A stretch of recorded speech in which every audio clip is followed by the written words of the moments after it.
berapa, hampir seluruhnya 490 daerah yang mungkin akan mendapatkan tambahan dana, tapi itu tergantung kepada. Izin tanya Pak, ini kan rapat perdana KSSK Plus ya Pak.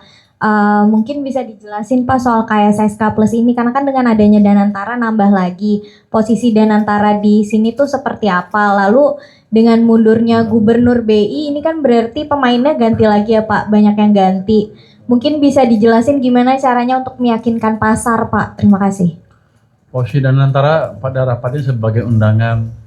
Jadi kita juga kan regulator semuanya rapat bisa antar regulator aja. Kadang-kadang kami ingin mendengar masukan langsung dari pelaku bisnisnya yang memanage bisnis yang besar itu. Dan antara memberikan masukan yang cukup positif pada rapat sore hari ini. Artinya kita bisa dapat informasi yang lebih untuk memastikan kebijakan kita lebih tepat sasaran ke depannya. Tadi yang perlu apa? Mundurnya Gubernur BI Pak, gimana caranya meyakinkan pasar? Kan pemainnya ganti lagi nih Pak, berarti KSSK. Enggak, KSSK sebetulnya enggak banyak yang ganti kan.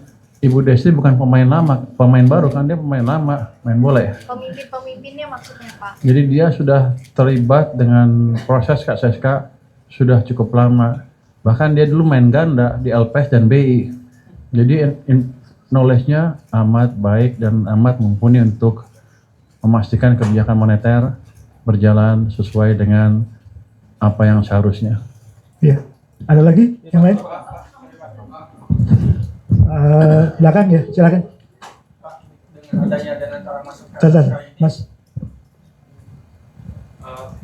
Om Maulana dari Tektokrad, ada dua pertanyaan. Pertama, keterlibatan KSSKI sebagai observer atau Danantara ini sebagai observer atau memang nanti ketika rapat-rapat lain akan diikut sertakan, dan apakah memiliki pengaruh atau keputusan kemudian untuk memitigasi konflik kepentingan, karena Danantara menerbitkan Patriot dan Merah Putih Bond itu nanti gimana ya Pak? Terus apakah pelibatan ini butuh revisi Undang-Undang P2SK Pak?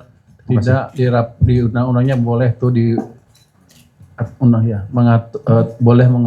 diikuti oleh lembaga dan pihak lain yang diundang. Jadi kita KSSK boleh mengundang pihak lain di luar KSSK. Tapi dalam keputusan Danantara tidak akan punya hak suara kira-kira gitu, dan beri masukan dan melihat proses yang terjadi seperti apa. Dan kita harapkan sih nanti kebijakannya kalau penting banget Danantara nggak akan ikut nih dalam mengambil putusannya. Dia akan keluar kalau hal yang penting sekali yang berhubungan dengan bisnis. Tapi kalau yang umum-umum sekarang masih umum, ya dia bisa ikut mendengarkan keputusan apa yang kita ambil.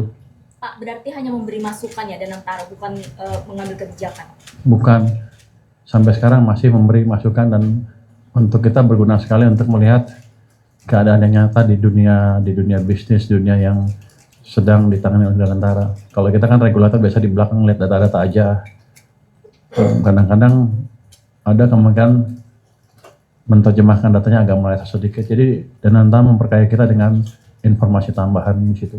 Rumahkan atau tidak menerima gaji akibat keterbatasan fiskal daerah.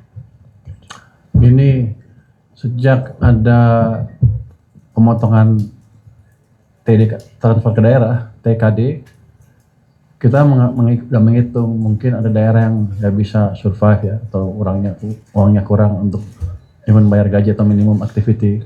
Jadi saya monitor tuh setiap daerah di seluruh Indonesia mana yang kira-kira kurang, dan kita hitung mungkin berapa, hampir seluruhnya 490 daerah yang mungkin akan mendapatkan tambahan dana, tapi itu tergantung kepada nanti petunjuk Bapak Presiden seperti apa.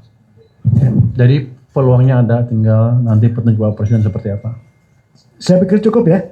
Senin kita akan ketemu lagi ya, jam 9. Makasih ya. Di sini juga.